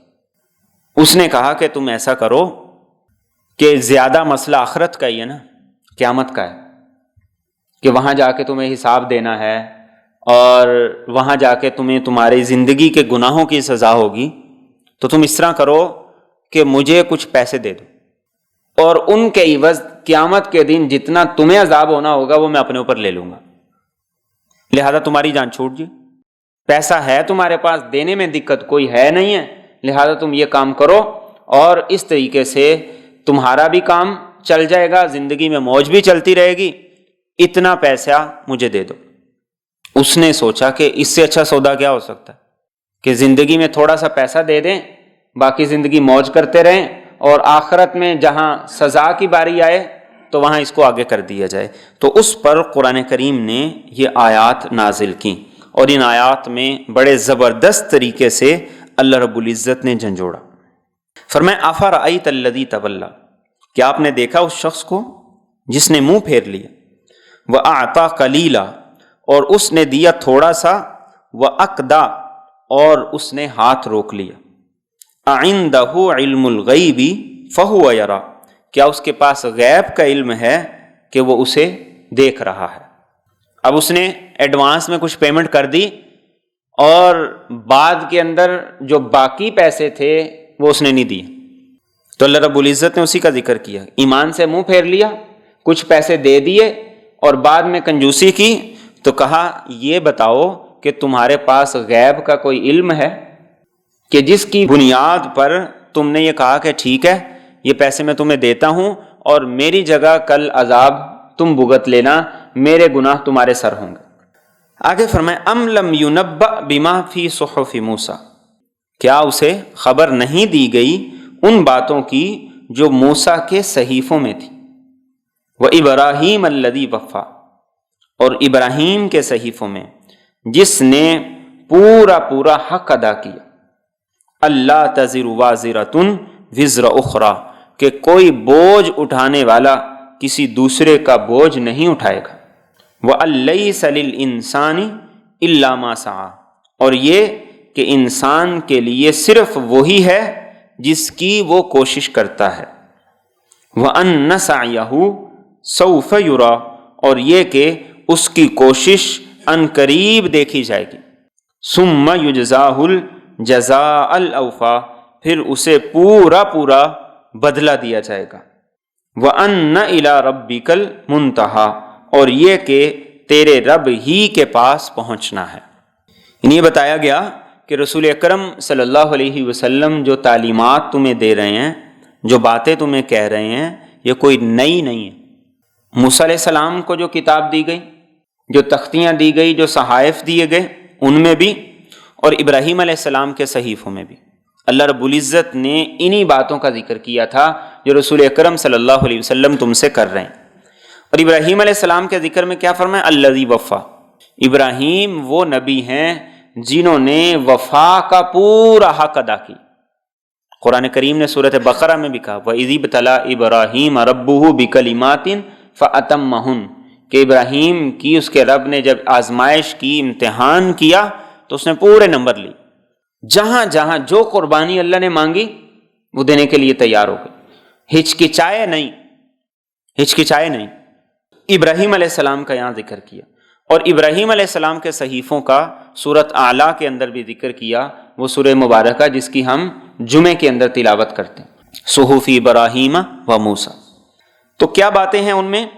اور یہی باتیں آپ صلی اللہ علیہ وسلم فرما رہے ہیں۔ پہلی بات یہ کہ جو کرے گا وہ بھگتے گا، اللہ تزر وازرۃ وزر اخری۔ ایسا نہیں ہے کہ کل قیامت کے دن ایک کے گناہوں کا بوجھ دوسرے کو ٹرانسفر ہو جائے۔ جو کرے گا وہ بھگتے گا، یہ پہلا اصول ہے جو ساری شریعتوں میں تھا اور سارے انبیاء نے اس کو بیان کیا۔ دوسری چیز وَأَن لَّيْسَ لِلْإِنسَانِ إِلَّا مَا سَعَىٰ، انسان جو کوشش کرے گا اس کو اس کوشش کا نتیجہ وہ پورا دیا جائے گا، اور وہ سارے کا سارا ریکارڈ اس کے سامنے رکھ دیا جائے گا۔ انسان کو اس کی کوشش اور کاوش اور محنت کا پورا صلہ اللہ رب العزت دیں گے۔ پوچھیں گے کہ فرشتوں نے کوئی کم تو نہیں لکھا، ظلم زیادتی تو نہیں کی، کوئی بھول تو نہیں گئے؟ سب کچھ انسان سے پوچھا جائے گا اور پورا دیا جائے گا۔ اور یقیناً انسان کی کوشش کیا ہے؟ اس کے اعمال ہیں۔ جو وہ نیک عمل کرے گا اس کا صلہ انسان کو ملے گا۔ اسی طریقے سے وہ نیک اعمال جن کی بنیاد انسان ڈال کے چلا گیا، جسے ہم عام زبان میں صدقہ جاریہ کہہ دیتے ہیں، اس کا بھی انسان کو اجر و ثواب ملے گا۔ پھر جو مومن مسلمان ایک دوسرے کے لیے دعا کرتے ہیں اس کا اثر بھی اس تک جاتا ہے۔ اس لیے نماز کے اندر ہم دعا کرتے ہیں ربنا اغفر لی ولوالدی وللمؤمنین۔ وللمؤمنین کے اندر آدم علیہ السلام سے لے کر آج تک سارے کے سارے مومن ہیں۔ تو اگر کسی کو ہماری دعا سے فائدہ نہیں ہوتا تو پھر ایسی دعا کا حکم ہی کیوں؟ فائدہ ہوتا ہے تو اس کا ہمیں حکم دیا۔ اسی طریقے سے نوح علیہ السلام کی دعا قرآن کریم نے ذکر کی ہے کہ انہوں نے اللہ رب العزت سے دعا کی رب اغفر لی ولوالدی ولمن دخل بیتی مؤمنا وللمؤمنین والمؤمنات، میری بھی، میرے ماں باپ کی بھی، میرے گھرانے میں جو مومن ہیں اور اس کے علاوہ تمام مومن مردوں اور عورتوں کی مغفرت اور بخشش کی دعا۔ اہل ایمان کو دعا سکھائی گئی۔ اور پھر آپ صلی اللہ علیہ وسلم سے صحابہ نے مختلف موقعوں پر سوالات کیے تھے، پوچھا تھا۔ چنانچہ ایک عورت آئی، اس نے کہا یا رسول اللہ صلی اللہ علیہ وسلم میری ماں کا انتقال ہو گیا، اسے موقع نہیں ملا، اگر وہ زندہ رہتی تو صدقے کا حکم دیتی تو میں اس کی طرف سے صدقہ کروں، اسے فائدہ ملے گا؟ آپ نے کہا بالکل ملے گا۔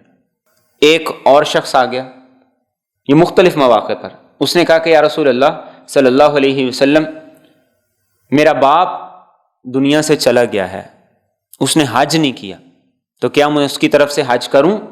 تو آپ نے پوچھا کہ اگر اس پہ قرض ہوتا تو ادا کرتے؟ اس نے کہا کرتے۔ تو آپ نے فرمایا یہ اللہ کا قرض ہے، اسے بھی ادا کرو۔ اور ایک اور حدیث میں آپ صلی اللہ علیہ وسلم نے ایک بڑے خوبصورت انداز سے اس چیز کی تاکید بھی کی، ترغیب بھی دی۔ آپ نے فرمایا کہ جب تم میں سے کوئی آدمی نماز پڑھے تو اپنی نماز کے ساتھ اپنے ماں باپ کے لیے بھی نماز پڑھے، اور جب تم میں سے کوئی آدمی روزہ رکھے تو اپنے روزے کے ساتھ اپنے ماں باپ کی طرف سے بھی روزہ رکھے۔ اپنے لیے تو نماز پڑھ رہے ہو، لیکن 2 رکعت نماز اپنے ماں باپ کے صالح ثواب کے لیے پڑھ دو۔ اور اللہ کی رحمت بڑی وسیع ہے، ہمارے دماغ تنگ ہیں۔ ہم کہتے ہیں یہ کیسے ممکن ہے کہ 2 نفل انسان پڑھے اور اس کا ثواب ساری دنیا کو چلا جائے؟ یہ ہمارے دماغ تنگ ہے۔ اللہ کے رسول صلی اللہ علیہ وسلم نے قربانی کے موقع پر ایک قربانی پوری امت کی طرف سے کی یا نہیں کی؟ تو پوری امت کی شراکت اس میں قربانی میں شراکت نہیں تھی، وہ اجر و ثواب میں شراکت تھی۔ تو یہ باتیں تو ہمیں رسول اکرم صلی اللہ علیہ وسلم کے عمل سے، صحابہ کے عمل سے مل رہی ہیں، تو پھر ہم ادھر ادھر کی، دائیں بائیں کی اور اس طرف کی باتیں کیوں کریں؟ تو قرآن کریم نے یہاں پر یہ نہیں کہا کہ ایصال ثواب کی کوئی حقیقت نہیں ہے یا اس کی کوئی اصلیت نہیں ہے۔ قرآن کریم اس بارے میں بات نہیں کر رہا۔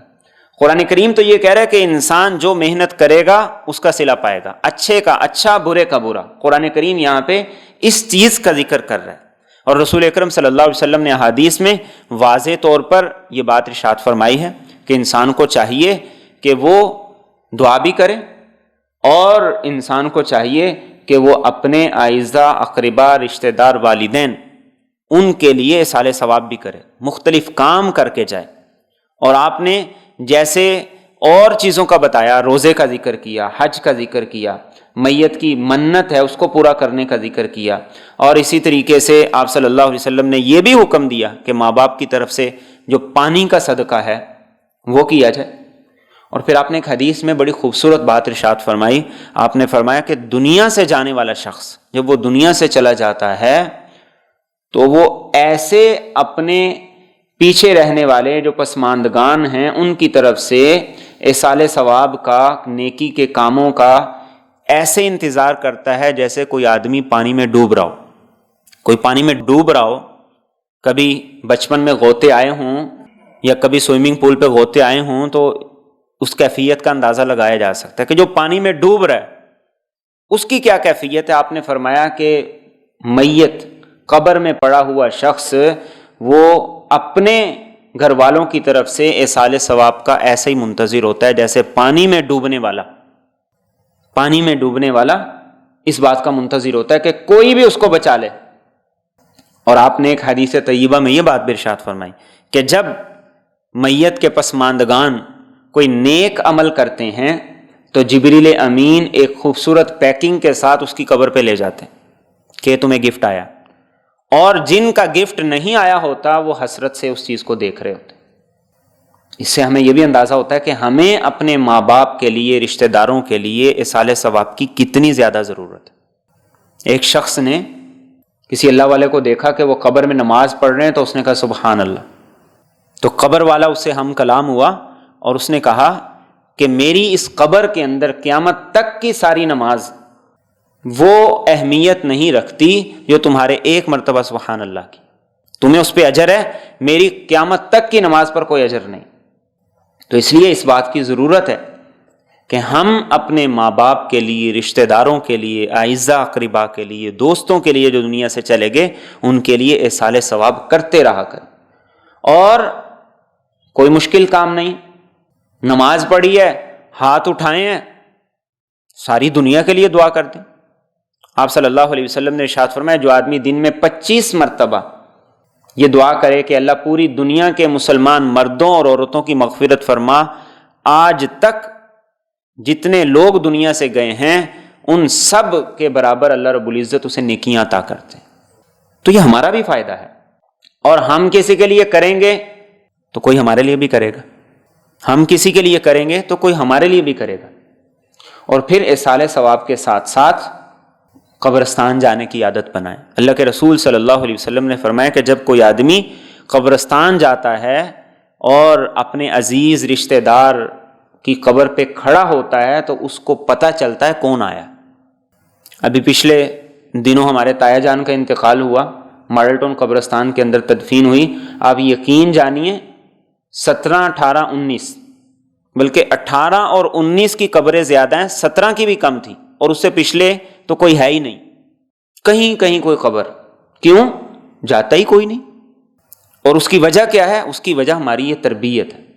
ہم نے جیسے اپنی اولاد کو پڑھایا لکھایا تربیت کی، ہماری اولاد نے ویسا ہی ہمارے ساتھ سلوک کیا اور کچھ دن کے بعد بھول گئے، پھر نہ کوئی قبر پہ گیا اور نہ کوئی وہاں گیا اصالِ ثواب کے لیے، دعا کے لیے، اور پھر آہستہ آہستہ قبر کا نام و نشان مٹ گیا۔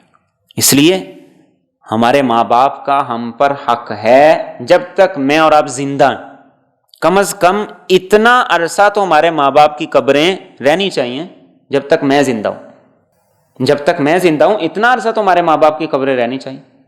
اور اس کا حل یہ نہیں ہے کہ قبر پکی کر دو رہ جائے گی، نہیں، اللہ کے رسول صلی اللہ علیہ وسلم نے اس چیز سے سختی سے منع کیا۔ اس کا حل کیا ہے؟ کہ آپ جائیں، بار بار جائیں۔ ماں باپ اولاد کے لیے کیا کیا کچھ نہیں کر کے جاتے، اسی لیے تو ان کا حق اتنا بڑا ہے کہ جب تک تم زندہ ہو نا، تمہارے ماں باپ کا تم پہ حق ہے، وہ ختم نہیں ہوتا۔ تو یہاں پر قرآن کریم نے کہا انسان جو کوشش کرے گا وہ اسے ملے گا۔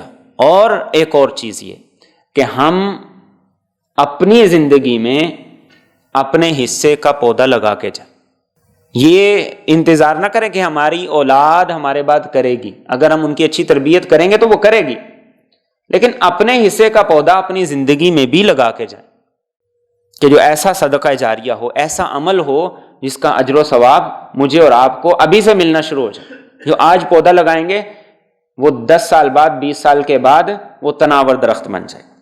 اور کیا فرمائے؟ پورا بدلہ ملے گا۔ وَأَنَّ إِلَىٰ رَبِّكَ الْمُنْتَهَىٰ، فرمایا آخر پہنچنا اللہ کے پاس ہے۔ لگاؤ دوڑ کتنی لگانی، کہاں بھاگو گے، کہاں کہاں چھپو گے، آخر اللہ کے پاس پہنچ جانا ہے۔ انسان کتنے ہیلے بہانے کرتا ہے، آج یہ عذر، آج یہ بہانہ، زندگی کے ہر موقع پر انسان ایک عذر بہانہ کر کے اگلے کام کو چل پڑتا ہے، اس سے اگلا عذر بہانہ کر کے اور اگلے کام کو چل پڑتا ہے۔ فرمایا یاد رکھو جتنی مرضی دوڑ لگاؤ اللہ کے سامنے جانا۔ اور آگے کیا فرمایا؟ وَأَنَّهُ هُوَ أَضْحَكَ وَأَبْكَىٰ، اور وہی ہنساتا ہے اور وہی رلاتا ہے۔ وَأَنَّهُ هُوَ أَمَاتَ وَأَحْيَا، اور وہی مارتا ہے اور وہی زندگی دیتا ہے۔ وَأَنَّهُ خَلَقَ الزَّوْجَيْنِ، اور اسی نے پیدا کیا جوڑا، الذَّكَرَ وَالْأُنثىٰ، مرد اور عورت، من نطفة اذا تمنى، ایک قطرے سے جب اسے ٹپکایا جاتا ہے۔ وَأَنَّ عَلَيْهِن نَشْأَةَ الْأُخْرَىٰ، اور یقیناً اسی کے ذمے ہے دوبارہ پیدا کرنا بھی۔ فرمایا سب کچھ وہ کرتا ہے، انسان کو خوشیاں وہ دیتا ہے، غم کے فیصلے اس کی طرف سے ہوتے ہیں۔ ہم کیا کرتے ہیں؟ ہم اپنی زندگی میں لوگوں کو ذمہ دار کہتے ہیں، اس کی وجہ سے مجھے یہ نقصان ہوا ہے۔ اگر اللہ نے فیصلہ کر دیا ہے تو کون ہے جو نقصان کو روک سکے؟ ہم اپنے آپ کو ایسے مطمئن کرنے کی کوشش کرتے ہیں، نہیں میرے رب کا فیصلہ تھا، سبب وہ بن گیا، کوئی خیر ہو، کوئی بلائی ہو، کوئی اچھائی ہو، وہ بھی تو لوگوں کے واسطے سے ہوگی نا۔ تو فرمایا اصل یہ فیصلے اللہ کرتے ہیں، کس کو زندگی ملے گی، کسے موت ملے گی، یہ رب کا فیصلہ ہے۔ اور ایک جوڑے کی تخلیق، نر اور مادہ، اس میں انسان بھی ہیں، ساری کی ساری مخلوقات کے جوڑے بھی ہیں، فرمایا یہ رب نے پیدا کیے۔ اور خاص طور پر یہاں پر انسان کی تخلیق کا ذکر کیا، اور اس سے استدلال کس بات پہ کیا؟ دلیل کس بات کی ہے؟ کہ وہ جس نے تمہیں عدم سے وجود دیا تو وہ ایک دن تمہیں دوبارہ بھی زندہ کرے گا۔ اور آگے فرمائے وَأَنَّهُ هُوَ أَغْنَىٰ وَأَقْنَىٰ، اور وہی جس نے دولت مند بنایا اور خزانے دیے۔ یہاں پر پھر دوبارہ اسی چیز کا ذکر، ایک ہے اغنا، اغنا کا مطلب ہے انسان کو فقر سے نکالا، محتاجی سے بچا لیا۔ اقنا کا مطلب یہ ہے اس نے اس کو اتنا دے دیا کہ جو اس کی اور اس کی اولاد کی ضروریات سے بہت زیادہ تھا۔ فرمایا سب اس کے فیصلے، تو جب فیصلے اس کے ہیں، دیا اس نے ہے، تو پھر تمہیں کیا چاہیے؟ اس کا حق ادا کرو، رشتہ داروں کا حق ادا کرو، پڑوسیوں کا حق ادا کرو۔ اور فرمایا وَأَنَّهُ هُوَ رَبُّ الشِّعْرَىٰ، اور یقیناً وہی شعرا ستارے کا رب ہے۔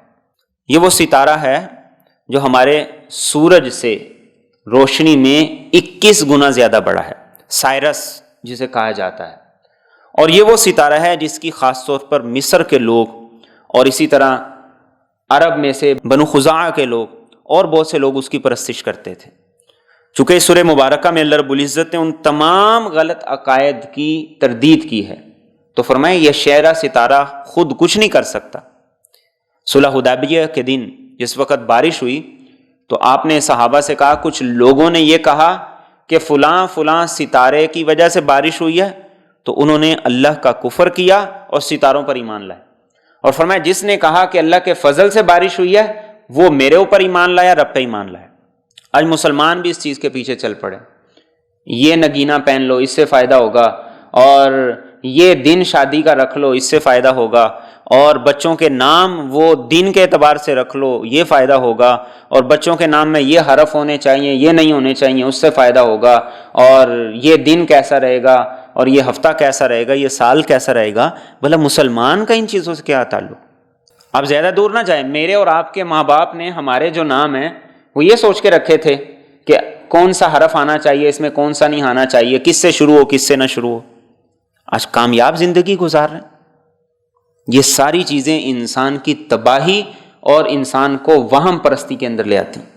اور فرمایا وَأَنَّهُ أَهْلَكَ عَادًا الْأُولَى، اور اسی نے ہلاک کیا عاد اول کو، وَثَمُودَ فَمَا أَبْقَى، اور سمود کو بھی کسی کو باقی نہ چھوڑا، وَقَوْمَ نُوحٍ مِّن قَبْلُ، اور اس سے پہلے نوح کی قوم کو بھی ہلاک کیا، اِنَّهُمْ كَانُوا هُمْ أَظْلَمَ وَأَطْغَىٰ، یقیناً وہ بہت ہی بڑے ظالم تھے اور بڑے ہی سرکش تھے۔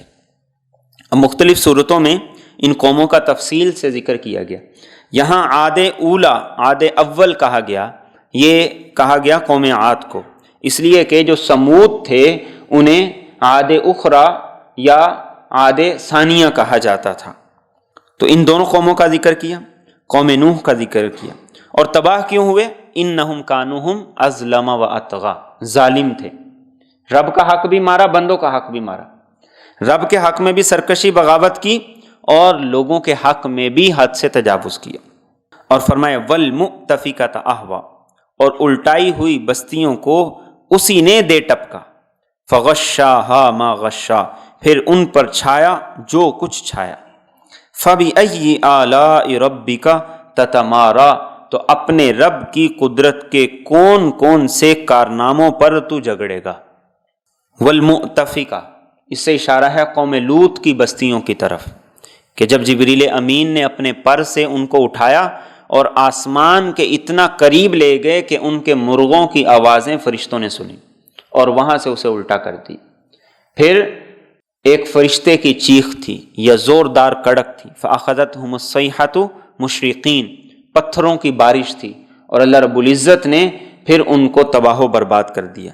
تو فرمایا فغشاہا ما غشا، یہ قرآن کریم کا انداز ہوتا ہے اس کیفیت کو بیان کرنے کے لیے جس کو انسانی الفاظ سمیٹ نہیں سکتے، کہ ایسا عذاب ان پر آیا کہ وہ ناقابل بیان ہے۔ تو کہا کہ اپنے رب کی کون کون سی قدرت کے کرشموں پر تو جھگڑا کرے گا۔ یہ تاریخ یہ اللہ رب العزت کس لیے بیان کر رہے ہیں کہ یہ بڑی طاقتور قسم کی قومیں تھیں، کہ جو سمجھتے تھے ہمیں کبھی زوال آ ہی نہیں سکتا، ہمیں کوئی چھو ہی نہیں سکتا، بلکہ قوم عاد نے تو یہ نعرہ لگا دیا من اشد منا قوہ، روئے زمین پہ کوئی ہم سے زیادہ پاورفل ہے تو آئے سامنے، ہم سے بڑی سپر پاور طاقت ہے تو آئے، اتنے سرکش ہو گئے۔ لیکن فرمایا کہ سب کو کس وجہ سے اللہ نے تباہ و برباد کیا؟ سرکشی کی وجہ سے، رب کی بغاوت کی وجہ سے۔ اور فرمایا ھذا نذیر من النذر الاولی، یہ بھی ایک خبردار کرنے والا ہے پہلے خبردار کرنے والوں میں سے۔ یہ اشارہ ہے قرآن کریم کی طرف بھی، رسول اکرم صلی اللہ علیہ وسلم کی طرف بھی، اور ان بستیوں کے واقعات کی طرف بھی، کہ جیسے پہلے اللہ نے تنبیہات بھیجی، وارننگ دی، ایسے تمہیں بھی وارننگ دی جا رہی ہے، سدھر جاؤ، ٹھیک ہو جاؤ، راہ راست پہ آ جاؤ، اصلاح کر لو۔ ازیفت الازیفہ، قریب آنے والی قریب آ پہنچی، لیس لہا من دون اللہ کاشفہ، اس دن کی تکلیفوں کو خدا کے سوا کوئی دور نہیں کر سکے گا۔ شیطان کیا کہتا ہے؟ بڑی زندگی پڑی ہے، بڑی پڑی، صحت مند ہو، توانا ہو، تندرست ہو، وہ کبھی نہیں کہتا کہ تم نے مر جانا ہے. وہ کہتا ہے نہیں تم نے تو بڑا جینا ہے، تمہارے بچے ابھی چھوٹے ہیں، تم توانا تندرست ہو. اور یہ کرتا کرتا کرتا انسان کو موت تک لے جاتا ہے، توبہ نہیں کرنے دیتا. تو فرمایا ازیفت الازیفہ، وہ قیامت کوئی دور نہیں، بس قریب آئی. اور اللہ کے رسول صلی اللہ علیہ وسلم نے تو فرمایا جو مرا اس کی قیامت آ گئی، بس وہ تو بڑی قیامت ہے. لیس لہا من دون اللہ کاشفہ. اس کے دو مفہوم ہیں.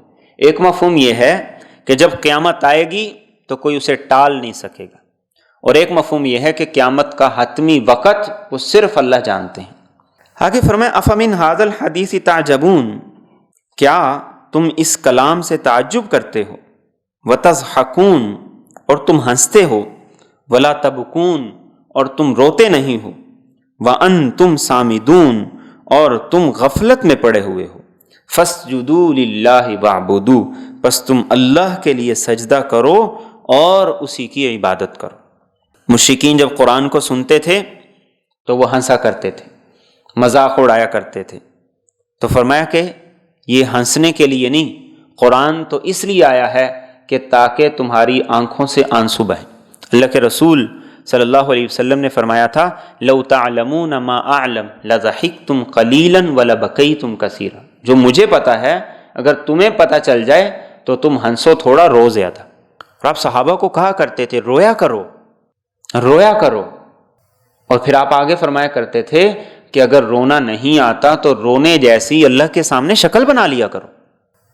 آج ہر طرف ہنسنے ہنسانے کا دور ہے، بلکہ یہاں تک کہ خطیب اور مقرر بھی ہمیں وہی اچھا لگتا ہے جو جگت باز ہو. سیدھی سیدھی بات کرنے والا خطیب وہ نہیں ہمیں پسند آتا. خطیب بھی ہمیں وہی اچھا لگتا ہے. نعت خوانی بھی وہی اچھی لگتی ہے کہ جہاں سنجیدگی کی بجائے ہلڑ بازی ہو. تو فرمائے رو، اللہ کے سامنے رو. اور عبداللہ بن عمر رضی اللہ تعالیٰ عنہ فرمایا کرتے تھے کہ اللہ کے خوف سے تو سورج بھی روتا ہے. دل سخت ہو گئے، رونا نہیں آتا. رونا کیوں نہیں آتا؟ اس لیے کہ ذکر ہماری زندگی سے نکل گیا. ذکر سے دل نرم ہوتا ہے. یہ جو ہم باتیں ہر روز کرتے ہیں، فلاں اتنا کھا گیا، فلاں اتنا کھا گیا، سیاست میں یہ ہو گیا وہ ہو گیا، اخبارات، ٹی وی، 4 گھنٹے یہ ٹاک شو سنتے رہتے ہیں، دلوں کو سخت کر رہے ہیں. تو کیا فرمایا؟ ہنسو نہیں، اللہ کے سامنے رونے جیسی شکل بناؤ. اور اللہ کے رسول صلی اللہ علیہ وسلم نے فرمایا اللہ کے خوف سے جس کی آنکھ سے مکھی کے سر کے برابر آنسو نکل گیا، اللہ اس پر جہنم کی آگ کو حرام کر دیتے. اور قیامت کے دن اللہ کے عرش کا سایہ فرمایا جن 7 قسم کے لوگوں کو نصیب ہوگا، ایک وہ شخص جسے تنہائی میں اللہ کا خوف آیا، ڈر آیا، اور ایسی کیفیت آ گئی کہ اس کی آنکھوں سے آنسو جاری ہو گئے. کل قیامت کے دن جب کوئی سایہ نہیں ہوگا، اللہ کے عرش کا سایہ ملے گا. تو ہنسنا ہنسانا بھی ہماری زندگی کا حصہ ہے، لیکن مومن جب رب کے سامنے ہو تو پھر وہ روئے یا رونے جیسی شکل بنا. اور فرمایا وَأَنْتُمْ صَامِدُونَ، غفلت میں پڑے ہوئے، پتہ ہی نہیں ہے کہ ہماری گاڑی جس طرف جا رہی ہے آگے بہت بڑی کھائی ہے، دوڑتے چلے جا رہے ہیں. اور صامدون کا ایک معنی اور ایک تفسیر یہ کی گئی ہے کہ تم میوزک میں اور گانے میں اور ان چیزوں میں لگے ہوئے. چونکہ عرب کے لوگ رسول اکرم صلی اللہ علیہ وسلم کی دعوت کا اور قرآن کا مقابلہ کر رہے تھے مختلف قسم کی گانے والی عورتوں کو لا کے. وہ کہتے تھے ادھر قرآن کی محفل لگی ہے، ادھر آؤ، یہاں ہم اپنی محفل لگاتے ہیں. اور وہ لوگ وہاں سے سٹوریوں کی کتابیں لے کر آئے، ناول لے کر آئے، ڈائجسٹ لے کر آئے.